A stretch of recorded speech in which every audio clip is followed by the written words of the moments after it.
Okay. You may have noticed something today that, of course, the theme of this event has been heart to heart. But for those of you that are fans, you probably also noticed that there has been an underlying theme of Star Trek. So as we look to the future, we want to aspire to a future where humanity has come together in peace and works for the betterment of the planet and looks towards new frontiers. So, we have another surprise for you.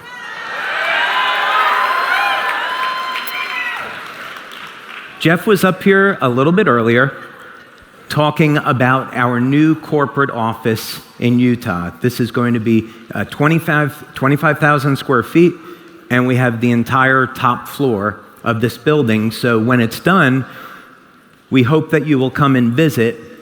And when you do, and we have our grand opening, you are going to be treated to an enormous brand partner welcome center. Now, when we were going through laying out the floor plan for this, and I started speaking to the staff about this idea that I wanted to have a welcome center, so the idea would be brand partners come out to visit, they can hold meetings there, they can use our hologram technology that you've seen now to have meetings all over the world. But when you go into the Welcome Center, it should feel like you're stepping into the future. And why not have that Welcome Center look like something out of the 23rd century? So in order to do that, I started speaking with Jim Caldwell, who has connections in Hollywood. And as it turns out, we got someone from Star Trek to design it. So let me tell you about this person. His name is Doug Drexler. He has 43 years of experience in film and television. And he's been involved in makeup, conceptual design, illustration, graphics, and making full-scale models. Now, he has won both an American and British Academy Awards. And he's been nominated 8 times for Primetime Emmys, winning twice. He is a Saturn Award winner, a Visual Effects Society, and Peabody Award winner. Futurism has defined Doug, and he spent 20 years working on Star Trek. In fact, we had a very nice conversation about his relationship with Gene Roddenberry. So this goes back to the time of The Next Generation, Deep Space Nine, Voyager, Enterprise, Picard, Battlestar Galactica, and the Orville. So before we bring Doug out, we've prepared a special video to take a look at some of the things that he's done. So let's go ahead and take a look at that now.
gentlemen, welcome to the stage, Academy Award winner and Star Trek legend, Doug Drexler.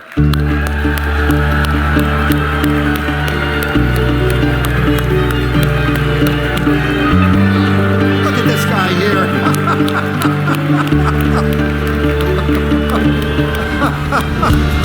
Amazing. Just amazing. Oh my God, it's so exciting to be here. I can't believe it. I'm so impressed. This is the first time I've been to one of the LifeWave conventions, and I'm just utterly blown away by the enthusiasm and the excitement in this room. And to be here is just incredible. You know, Doug, we were talking backstage, so we started this project months ago, and you've been absolutely incredible to work with. I can't tell you what a privilege it's been to work with him, and you're going to see some of his work in just a moment. But you told me something backstage that I didn't know about you, and that has to do with somebody that I very much looked up to, a guy by the name of Stan Lee. Tell us a little bit about your encounter with Stan Lee. Well, you know, Stan is a hero of mine, and I guess I started reading Marvel like in 1959. And he was writing stuff that had never been seen before in comic books. And my mother thought comic books were evil, and she made me throw them all away.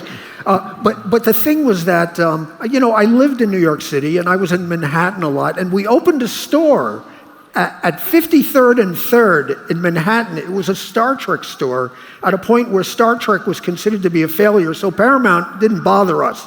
They didn't think it was worth anything. And we put a museum in the back of the store, and we had a press thing where we invited NBC and ABC and the newspapers and stuff like that. And of course, I invited Stan Lee. And to show you the kind of guy that he is, he came. And my mother was there, the lady who made me throw all my comic books away. And I introduced my mother. I said, "Mom, this is Stan Lee." And my mother put her finger in his face and said, "You know, you had more to do with raising my son than I did." And Stan said, "The last lady who told me that, her son was in Sing Sing." Well, Doug, let's go over so we make sure that we leave enough time for this. Because I know you've got 100 stories to tell about your career. But let's go ahead and talk a little bit about the concept first. So we were connected. First, this was actually like a networking thing. I talked to Jim. Jim talked to one of his friends in LA, and then he connected us with you. So talk about like when you approach that project of the Welcome Center, they might want to start to see. Do we want to show them an image of the Welcome Center? I think we ought to. All right, let's go ahead. You guys want to see the 23rd century Welcome Center? Oh, wait, you know, I was supposed to get a clicker. Where's my clicker? You came out without the clicker. Well, we can resolve that. We have hologram technology. We can beam the clicker in. Or we can ask this lovely lady, thank you, Jenny, this is the clicker, to bring in the clicker. Okay, well, okay, that's an overview of the place. And actually, this isn't the space that we're going to be using. It was a space that we had earlier on. So this was some concept art, right? Concept stuff. Yeah. Basically, I guess I should move ahead here. If you look at the left side of the screen, you'll see this room that is completely white. And are we there? Okay. This first room, and with your permission, I'll refer to it as the Hollow Suite. Hollow Suite works. Where it's almost a white void where it's kind of cleansing your palate from the outside world to enter this world of LifeWave. And the only thing in that room, which is something that looks suspiciously like the monolith from 2001, that this gentleman will beam into that holographic booth and impart knowledge just like the monolith did. And basically, I think that was kind of our inspiration. It kind of organically grew into that. So the idea is we're going to have tours of the LifeWave office, of the Welcome Center. So when you come in, there will be a hologram of me welcoming our new brand partners to our Welcome Center. So that's how we're going to utilize that space. Yeah. But what's really cool about this is that the way the walls are built out is you don't know that there's anything else beyond this. You don't know that, well, you just look like you're in a room, but if we zip over here, which is one of the walls, these walls actually will rise up into the ceiling, revealing this tunnel. That when you go in the tunnel, you're completely enveloped by this multimedia show that tells the story of LightWave. Yeah, this is, the tunnel is about 28 feet long, and it's covered in circular LEDs, right? LEDs that wrap around they have the tunnel. LED screens now that are flexible, that you could bend into almost any shape. And as a matter of fact, even transparent, Yeah. which we'll be using later on when we get into the other parts of the Welcome Center. But we will eventually go in there, and you can see here's a view from inside where you've got all this amazing stuff happening, incredible fun graphics happening that will clue you, everybody who comes to visit, into all the excitement and the adventure of LifeWave. Yeah, so they come into this, and this is the opportunity to be learning about our products, our business opportunity, and our humanitarian work. So as people come into this part of the Welcome Center, because it's massive, again, I think most people would be thinking, oh, this is the Welcome Center. That has to be it. There can't be any more. Can't be any more. But there's more. So what will happen is at the end of this tunnel, another door will open up. And I'm just going to zip through here. The next room is kind of a cavalcade of LifeWave products, and it's filled with data centers that will be interactive and will impart knowledge about all of the different amazing products that this guy has come up with.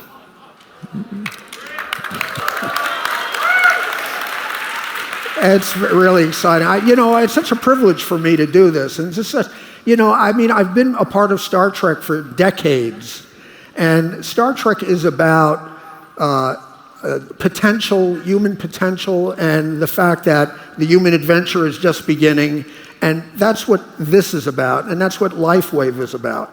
So when you get into this room, you're kind of thinking that maybe this is it. But there's whole other room beyond that where we have individual kiosks that put a spotlight on a lot of the interesting things that are being worked on by David and crew.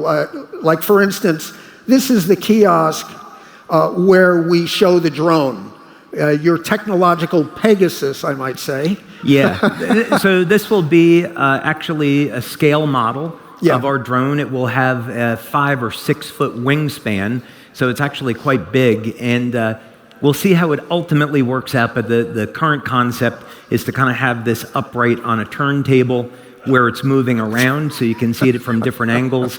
And we have these LED displays that tell you all about humanitarian projects and how we're using the drone. When I mentioned the transparent LED screens, those will be used extensively here surrounding the thing with cascading graphics happening on it. It's really going to be real exciting to look at, and actually, it's one of my favorite things in it. But there's still more to come. For instance, this is a kiosk that focuses on the new energy systems that David is working on. But we're not going to say too much of that right now, right? Talk too much about it, no. But ultimately, the aesthetic design of it. The way the data interfaces wrap around it. This thing has a kind of a vortex. I'm not supposed to talk about that. Right. But anyway. That wasn't very good. I love this thing. I think it's really cool. So there is that. And then we'll have that kind of energy core floating in the center there. And I think it's going to be awesome. Yeah, I think it's awesome. Awesome. We also have, and I'll move on to this. Now. Am I going back? No. You're doing fine. Oh, okay. So there's something in this picture that we can't talk about. Do I know about it? No. No. That's what has me very concerned. So I think what you could talk about are the fruits and vegetables on the end. That would be safe, but talking about the thing in the middle is probably something we're not going to talk about. I can't talk about that. Sorry. I don't even know what he's talking about, so I can't. I can't give away anything. I would if I could, but yeah. So this is our agricultural center, and it's no surprise, we've been developing new technology to grow fruits and vegetables in an entirely different way and to give them properties that you wouldn't normally find.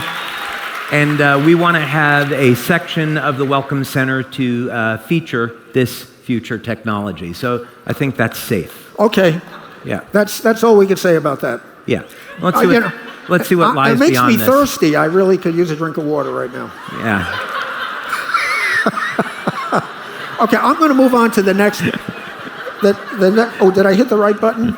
There we go. This is just another view of the overall, where we have the what do you refer to it as? The whirl, the petals, the flower thingy on the top. Well, anyway, that thing on the roof. LifeWave X39 logo, and it is nothing more than that.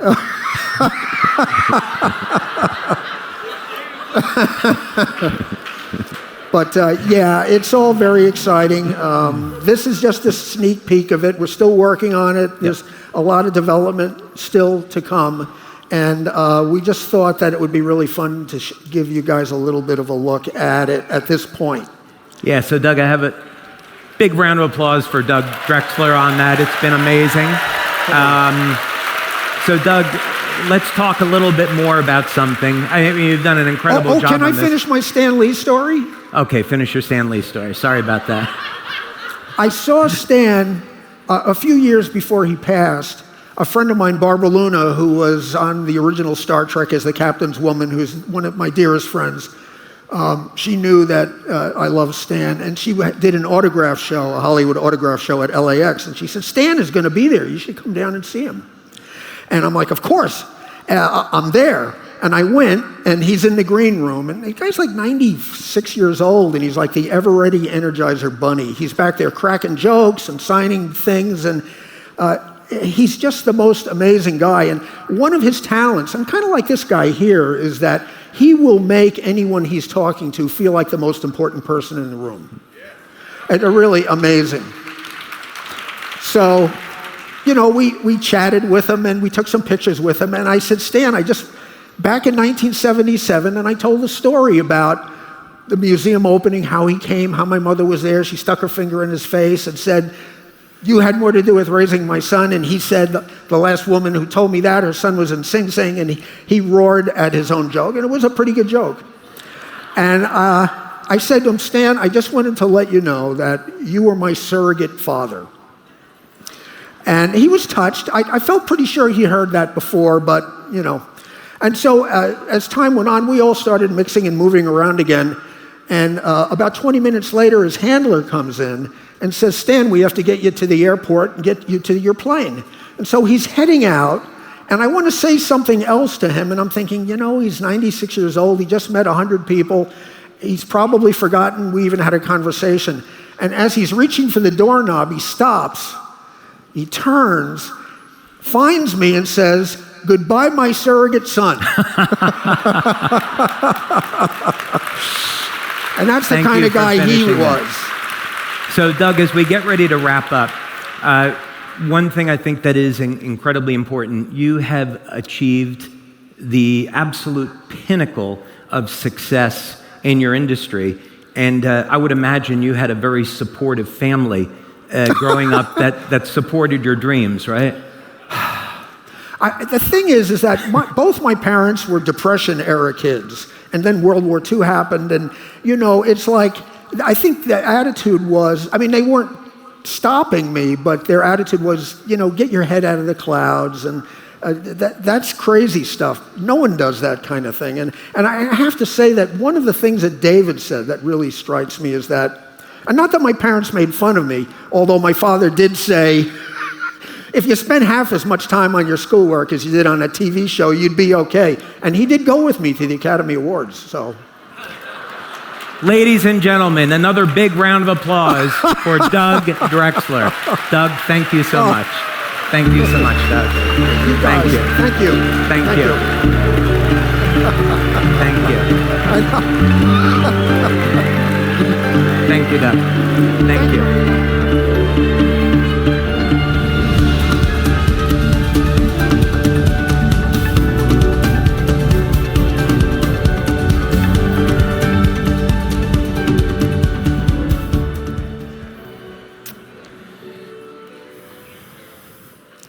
It's very important that we don't allow people to steal our dreams.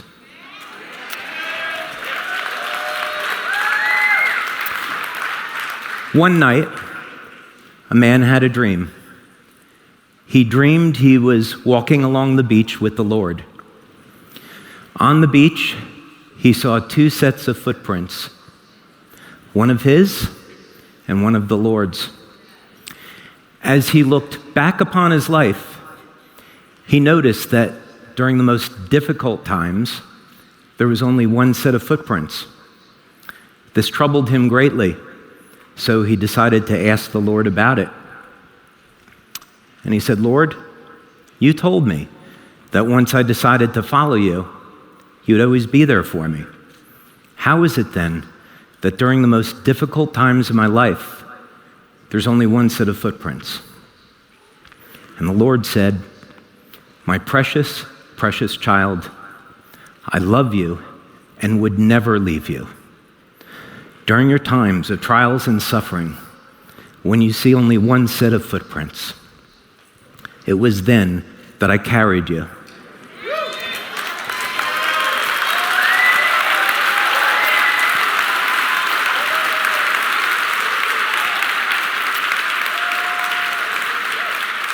A child grows up and has parents that are loving and with the best of intentions. And that child at some point needs to go to a doctor because they're not feeling well. And the child thinks, doctors must be the most incredible people in the world for making me feel better. When I grow up, I want to be a doctor. And those loving parents say, "Oh, you need much education to be a doctor, a lot of commitment, and it's very difficult to become a doctor." And those loving parents have stolen that child's dream.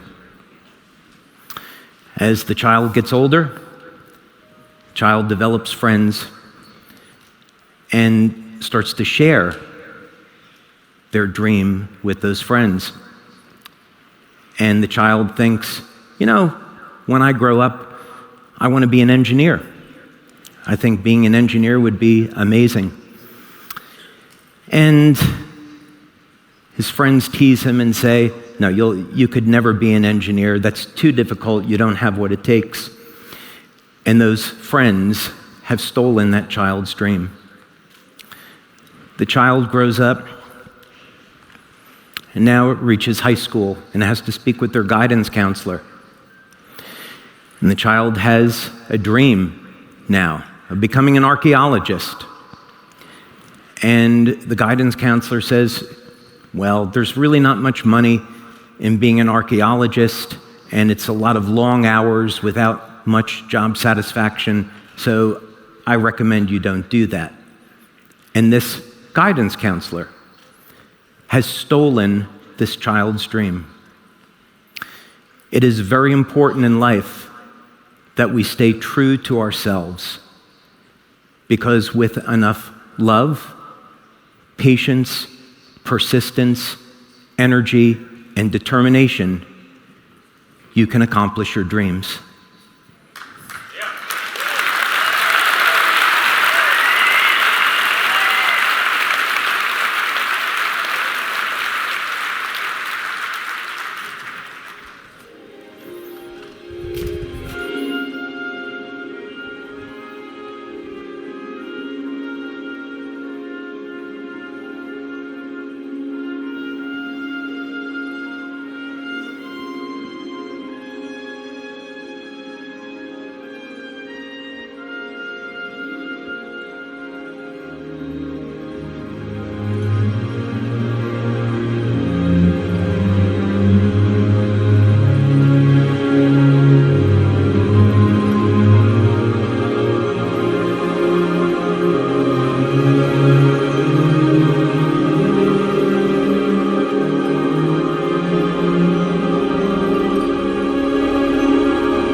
Ladies and gentlemen, I would like to introduce you to... Don't play that video yet. Turn that off. All right. Spoiler. Okay. We're going to replay that in just a second. Let's try that again. Ladies and gentlemen, I would like to introduce you to LifeWave's next humanitarian drone, the Voyager.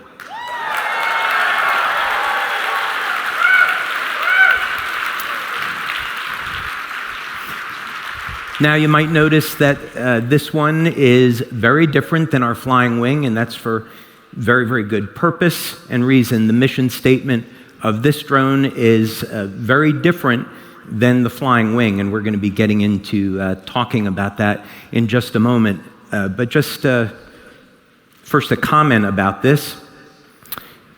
This started as just like anything else, an idea and a concept. And this is something that I've worked with my son on and a group of engineers that are very talented, and working together collectively, we've been able to bring this to life. And now this drone is capable of something that no other drone in the world is capable of. So we've been able to take a basic idea, create a dream, and then turn that dream into a reality. And we've done this all within less than 1 year.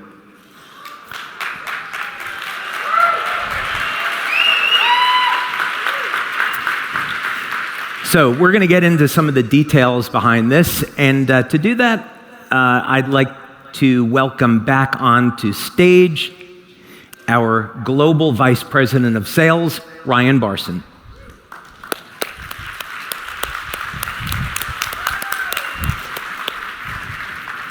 So, ladies and gentlemen, what do you think? It's kind of fun for me to be out here right now with David after that kind of a reveal. And that's impressive. I've known about this for a little bit, but I had to keep my mouth shut.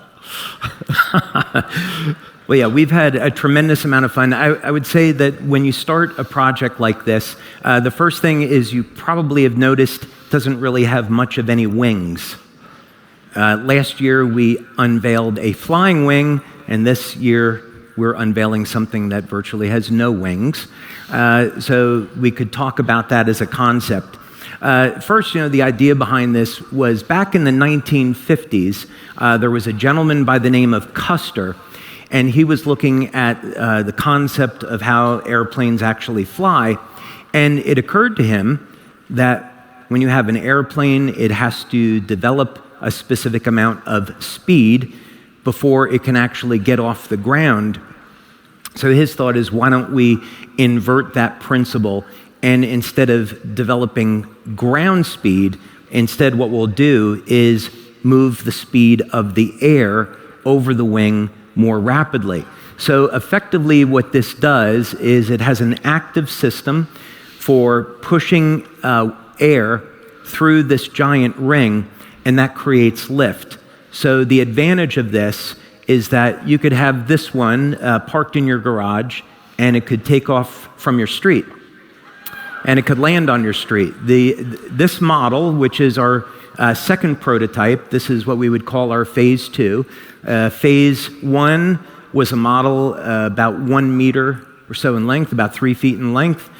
This new model that you see over here is about 10, 11 feet in length, but yet it only requires a takeoff distance of about 35 feet or so. The next phase that we're building, which is significantly bigger than this one, that will have a takeoff distance of about 20 feet or so. So what that means is if we use the fires in Maui as an example, we can take off and land right from the beach or from a street, and then off we go. One of the things that stands out to me, not only is that incredible, but you talk a lot about dreams and not stealing your dreams, and this is a dream of yours to make a difference in the lives of other people. And the fires in Maui is just one example of many where people are challenged all over the world. But those dreams, you don't want people to steal your dreams. Where are you headed from here? What are your dreams for the future? Well, I mentioned that the purpose of this was going to be very different from the flying wing. And with the flying wing concept, we've been developing new cutting-edge power generation technology to power that drone so it can stay in the air longer than any other drone. And so you can imagine if you had a better way to generate electricity that was completely clean, that might have some applications in powering your home or recharging your electric cars, which we're being forced to buy rather. So this is the issue, is where are we going to get our electricity from? So solar has its disadvantages, wind has its disadvantages, and putting power generation systems into drones is an excellent way of having a real-world test to see if something's going to work before we roll it out for other applications. For this drone, we're testing something entirely different. First, we're testing new methods of propulsion that don't currently exist. So in the starter models, I'd say there's 6 phases of development on this project, and we're currently in phase 3. So phase 1, as I mentioned, was just to see, is this thing going to work? And then phase 2 is what you've actually seen flying now. So based on those successful tests, we're going over to phase 3. But in addition to propulsion, we're looking at communication systems. So the idea, one of the things that's been incredibly, and this now will kind of be the punchline, one of the things that's been incredibly alarming, I think, to all of us is the suppression of free speech, and that we don't have free communications the way we're supposed to. So some of the things that we're going to be testing with this, you can think of this as a terrestrial Starlink. So imagine you can put one of these things up in international waters and use it as a communications tower that's not running on 5G and actually using something that's healthy and beneficial. We could have our own communication system, so we could have real freedom of speech by having a network of these things around. So my ultimate goal with this is to use this very novel design to have basically have a terrestrial satellite system. So instead of spending billions of dollars to put satellites up in orbit, we can use new technology to have these things around the planet in the atmosphere functioning as communication nodes. Are all of you hearing what he's saying? What's fascinating to me is you've undoubtedly heard talk of energy, innovation in energy fields. You've heard talk of innovation in communication, doing things a lot differently than what's mostly accepted today. You also happened to see just a few minutes ago some slides of the Welcome Center that David didn't want to talk about. Do you see where this is going? It's the innovation, the dreams, not letting someone steal your dreams, and that innovation is what attracted me to LifeWave in the first place. And I remember during one of our first conversations, and I mentioned this yesterday when I talked, you said something that really got to me, and it was, I want to be an innovator. I want to do things differently. I want to think 15, 20 years in the future. I don't want Me Too products, or to put it a different way, I don't want copycat products that you can buy anywhere else. We have that now with patches. So communication's part of it, power's part of it. Where do you see the rest of this going, and what are your dreams for LifeWave in the future? Yeah, so let's talk about first the capabilities of this, because if we talk about the capabilities, then some of those things are going to become kind of self-evident, right? So one of the things that we've already done with this, in addition to short takeoff and landing, is the loiter speed. So today, if we wanted to take a drone and we wanted to hover it over a target, so let's say we use a practical example. We had the unfortunate hurricane that went through Florida, and we had 20,000 homes that got wiped out. And if they had had our drone technology, they could have created a map of the damaged area within about 3 or 4 days, as opposed to the over 6 weeks that it took doing it from the ground. So when we're talking about the ability to loiter over a target, typically we're going to think of quadcopters. And the problem with quadcopters is that the endurance is limited to maybe 15 minutes, 20, 30 minutes at most. So there are very significant disadvantages there. We can't effectively loiter over a target with a conventional drone. They're just flying too quickly. And if we want to include a VTOL module in the drone, the flight time is limited with battery power to about 6 or 8 minutes. So in our drone that you've seen, how would I say this? Off-the-shelf technology allows for a flight of about 6 minutes on VTOL. Our drone is different. We're using other tech that we invented for that. So there's very, very serious downsides. With this drone, we don't need to take either of those approaches. We don't need a complicated vertical takeoff and landing system. We don't need anything like a quadcopter. There's technology that's built into this that allows it to fly today at about 10 miles per hour over a target without requiring any extra blades to do that, like you would have with a quadcopter. So it's extraordinarily efficient, and it works extremely well. All of this innovation, where are we going with this? What do you see as the future for LifeWave in general and for all the people who are here today and all those who are watching virtually? I'm not there yet. I want to talk a little bit more about this so they can understand where we're going with it. Let's do it. I know you're excited to get to that part, Mr. Sales Guy. Yes. I know that, but I want to go through this just a little bit more, because then it will. We should tell the story a little bit more.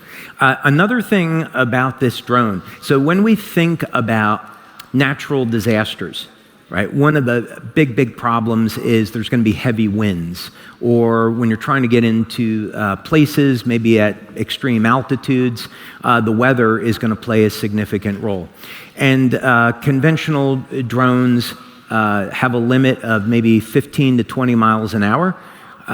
In terms of wind gusts, what they can handle. And of course, hurricanes would be much higher than that. So we actually flew this in 15-mile-an-hour winds, and it was completely resistant to those wind gusts. Didn't care about it, one way or another because of the design.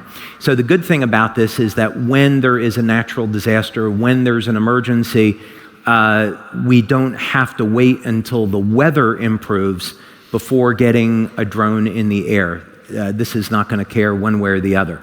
So that's important, because where we're going in the future, Ryan, is this place where we can use this technology first to provide humanitarian relief, and this redefines the network marketing industry. It's good for every company, and it gives every company an opportunity to say, yeah, look what LifeWave has done with innovation and with humanitarian relief, and hopefully we can get people to start looking at our industry in an entirely different way. So that's one of the things I want to see coming out of this.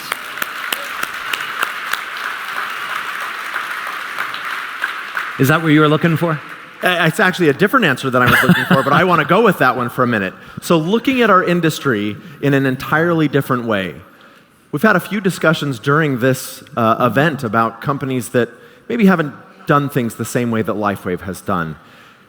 You're looking to create a company that stands out among all network marketing companies, that is truly different, not just because we stand here on stage and say we're different, but that we are different. Yeah, this really starts with the mindset of making innovation a commitment to research, putting money into that, time and resources, people, to have that as the very foundation of everything else that you're doing. So the idea is looking at the various trends. So back in 2008, I was looking at where the trends in health and science, and those trends were in stem cells. So we began working back then on ways to activate stem cells in the human body. And of course, ultimately, that led to the release of X39. So we can all relate to how a commitment, a long-term commitment to innovation, putting millions of dollars into research, is going to result in products that present phenomenal business opportunities. So today, we don't have any competitors for our patch technology.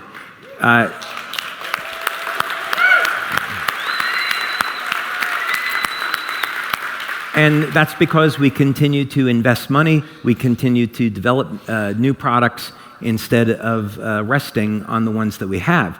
So, thinking beyond that, what are the trends of where things are going in the next 5 to 10 years? Well, we could say our food supply is corrupted. There are unspeakable things being done with genetic engineering with our food. So we have to be able to have control over our food supply and grow our own food. Wow. I'm glad they like that. That's a good one. I would dare, based on that response, I would dare to say that we should be concerned with our water. Our water has...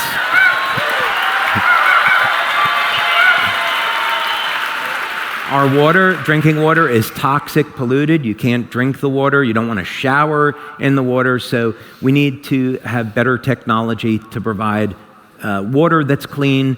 And, of course, go beyond that. We want to think about water as an opportunity to heal the human body, right? So with these drones, it gives us the opportunity to test new technology in power generation, in communications, and look at how are these going to be platforms that we could potentially use for the future. So as an example, when we talk about communications, we all lived through the pandemic, and we all lived through an era where if you said, and I know this because it happened to LifeWave, I happened to put an article out on the use of vitamin C as an effective means of treating viral infections, and Facebook flagged that and took the post down, despite the fact that this was a study published by the National Institute of Health. It's like, how can you suppress a government study? This is ridiculous. So we want to be thinking about these things, and thinking about these trends, so that if we're putting millions of dollars into the research, and we're putting 5 years, 10 years, whatever the period of time is going to be, but it's important just to get started, and just get started, just get going, and then see how it develops. And the drone side of our research has been going incredibly well. It is going better than any other project, I think, that I've worked on. So there's no question it's going to be successful. That's fantastic.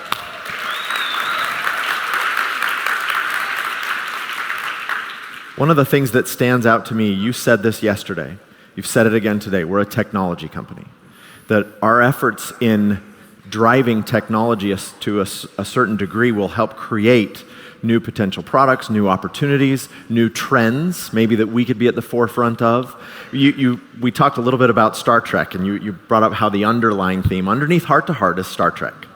Well, some of those things, I'm going to tie it to the space program if I can. Innovations that we take advantage of today started in the 60s when the space program was developing. All kinds of direction and movement in places led to other technologies that they weren't even looking for.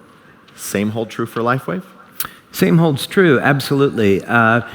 When I started the research on stem cells, at first I was thinking that we needed a type of external electromagnetic field to signal the activation of stem cells. So we began to develop these novel coils that produced a novel shape for a pulsed electromagnetic field, and this ended up having a therapeutic effect.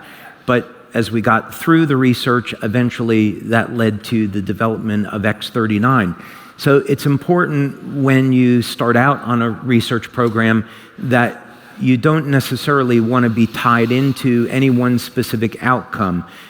You have to be very organic and flexible because you don't know what direction things are going to take based on the research that you do. So in other words, this would be in the category of unexpected results. You run experiments, you create prototypes, and then you may see and observe an outcome where you get an aha moment and you say, oh, this is something I need to pay attention to. Let's go ahead and investigate this, and let's see if we can create something new from it.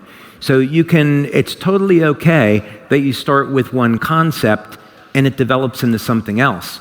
So the flying wing came first, and that's been an absolutely critical part of what we're doing for humanitarian aid. But this was the next step. It doesn't look like the logical next step, but when I began to look at the operational parameters of the flying wing and what it was capable of, I thought, okay, I want to take this now and create something new with it. So I was able to reach out to 3 engineers and present them with a concept, and they said, oh, we've got absolutely something in mind for this, and it was a collaborative effort to get to where we are today. Just phenomenal stuff. Would it be safe to say, David, that you are thinking 5, 10 plus years in the future in terms of innovation and trends and tapping into those and creating opportunities for the people in this room? Oh, no, you think 20 years ahead. Okay. Oh, yeah. No, you think 20 years ahead because you want to look, 10 years is almost a little bit too short. There's certainly going to be many innovations that make it to market within the next 5 to 10 years. And at the rate at which information is doubling and there are new discoveries being made, you have to stay on top of those things and be able to respond to them. But you do want to take the best guess at where we could potentially be in 20 years, right? So 20 years, we'd say that drones are going to be an intimate part of our life. We're going to be getting deliveries of food by drones. You'll be able to have an app and get a pizza delivered or Chinese food delivered by a drone. You're going to get your mail delivered by a drone. Amazon's already doing this. They have a number of patents on it. There's already trials being done to deliver organs in the future. And that organ donations are going away. We're going to 3D print organs. So God forbid, you develop diabetes, you'll be able to have a doctor 3D print a pancreas, insert it into your body, and then inject stem cells from a 25-year-old, and now you have a 25-year-old pancreas, even though you might be 50, 60, 70 years old. So these are all things, that are going to be happening in the not too distant future. So when we think about the opportunities for drones, when I look at communications and the reason why it impacts us, number one, we need our own system of communications, so we can't be shut down. And then the next thing we need,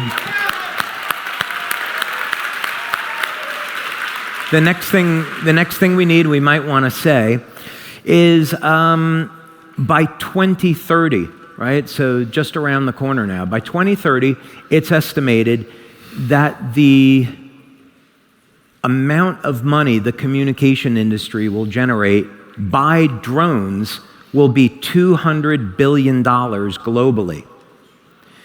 So this is an enormous market. And so if you can go into that market with a technology that nobody else has and everybody wants, then we can create an unbelievably powerful business opportunity. So that's the thinking of looking that forward into the future. That, ladies and gentlemen, I think is the definition of innovation for a technology company. Well, we didn't talk about the performance numbers on this. Let's talk about that. Okay, let's do that. So we talked about that it's short takeoff and landing. We talked about that it can fly as low as 10 miles an hour. Keep in mind, when most planes are landing, they have to be traveling 90, 120 miles an hour and more in order to land. And this can land only going 10 miles an hour. As a matter of fact, now we can show that video that you were seeing before. This was unbelievably fun to get this out and see it fly for the first time, because a lot of people said, oh, this is never going to fly. But here it took off on the very first flight at about 35 miles per hour. And on this day, the winds were, you can see it's a little cloudy, the winds were 13, 15 miles per hour. And this would not be good weather where we normally would want to fly an aircraft, but it was actually really excellent conditions for us to test the stability of this drone. One of the things that you'll notice is that this aircraft is almost entirely devoid of control surfaces.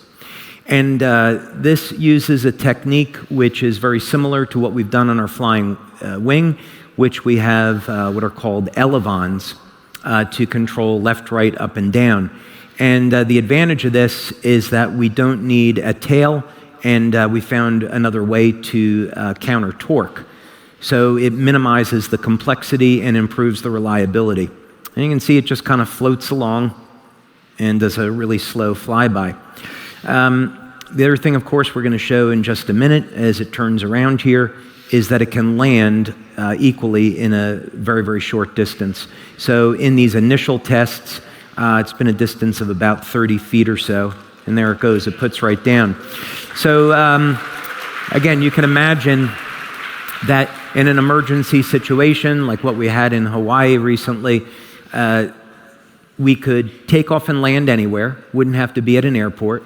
This could stay in the air for a really long time, and it could just act as a communications network for people on the ground. So of course this is going to have cameras, it'll have infrared, and it will be able to look for survivors, but it's also going to, if cell phones get wiped out, this then conceivably can act as a communications node so people can have cell service if that's a mission parameter we decide to go with. Which I think they lost in Hawaii during those fires. Exactly, that's the whole point. Yeah. That's the whole point, is we can put this up in the air for a very, very long period of time in almost all weather conditions, the rain or heavy winds, and it provides those reliable communications. The other thing that's worth noting on this is I mentioned that there's 6 phases to this. And phase 1 was the test. Phase 2 is what you've seen. Phase 3 is what we're going towards. So in phase 2, which is this drone that flies, it will have about a maximum speed of 65 miles per hour. So that's very slow and very conservative compared to the flying wing that we have. In phase 3, the objective is to change a variable on this, and we project that it will be able to fly about 200-300 miles per hour.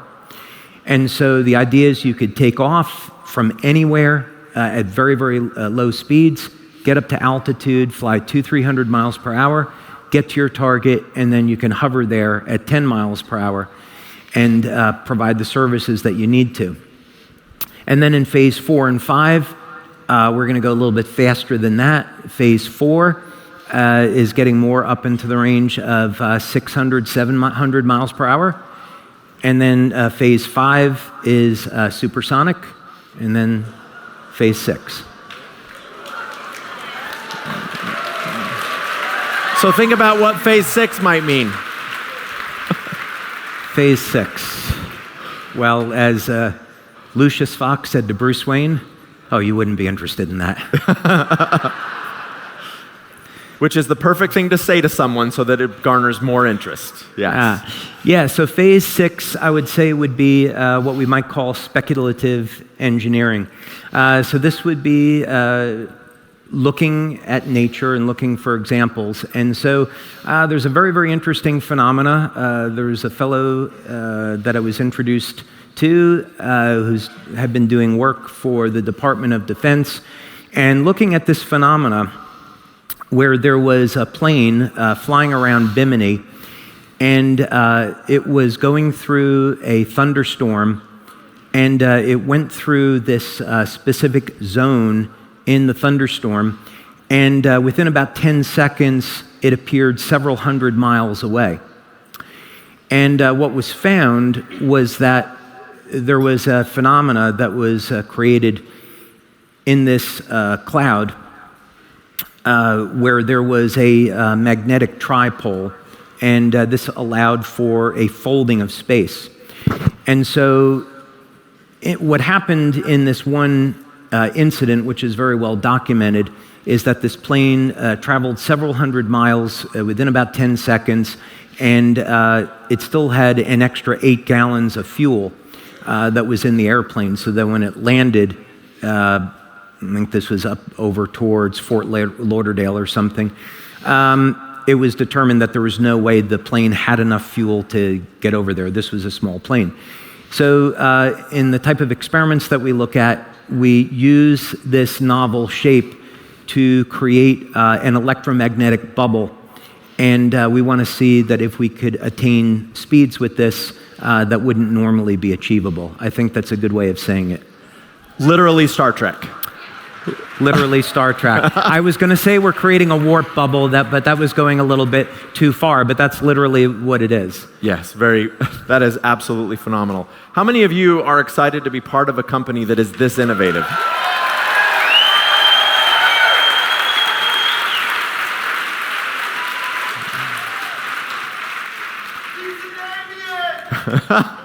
So, David, what do you see as the future for LifeWave?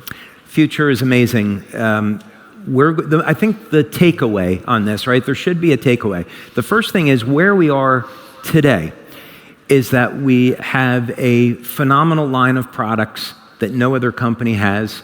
We have a phenomenal business opportunity, and we have a commitment to helping those in need through existing humanitarian programs. And every single one of those areas we're going to continue to support, invest money in, and grow. So in the area of product development, today you have patches, but in the not so distant future, you're going to have other technologies that improve health and wellness and beyond. In our business opportunity, we're going to be utilizing new technology like holograms and things that you haven't even seen yet to support your business building efforts. So you can be building your business and earning money faster and easier than ever before, and doing it in less time so you have time for your friends and family.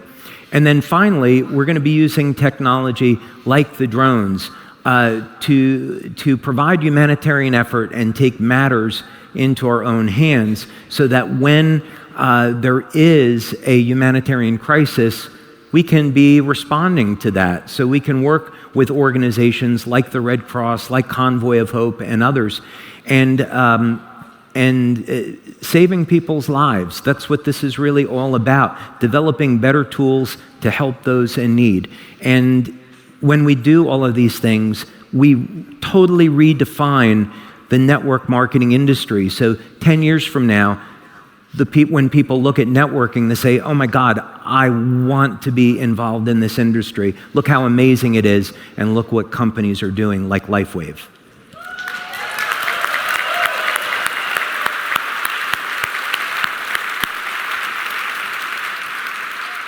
I am personally thrilled to be part of a category-creating company, category creating in a number of areas, from patches to all the innovation that you've just talked about to all of it.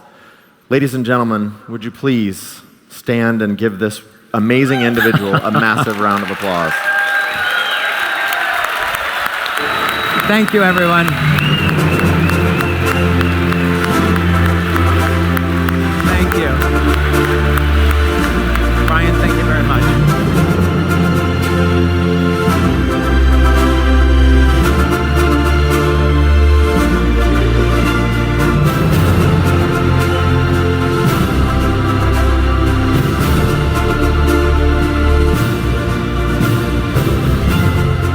Just catching a glimpse into that kind of future gets me very, very excited.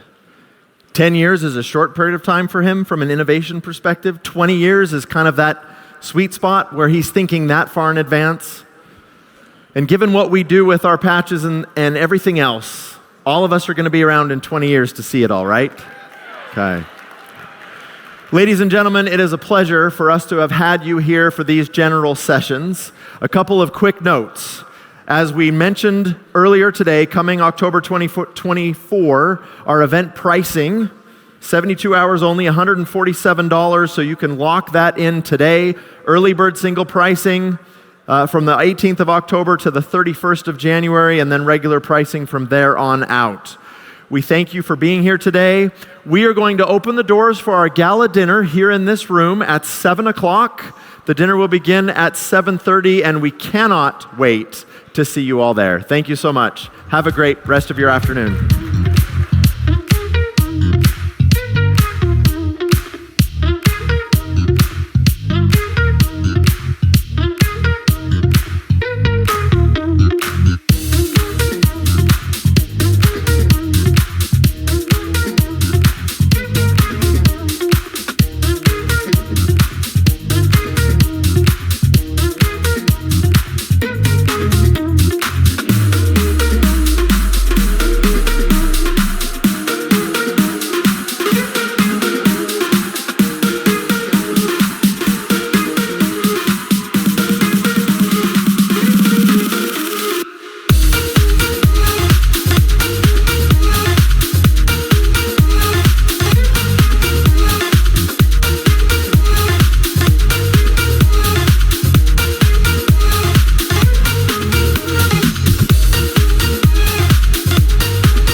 Please remember to take all your things with you and clear the ballroom as quickly as possible.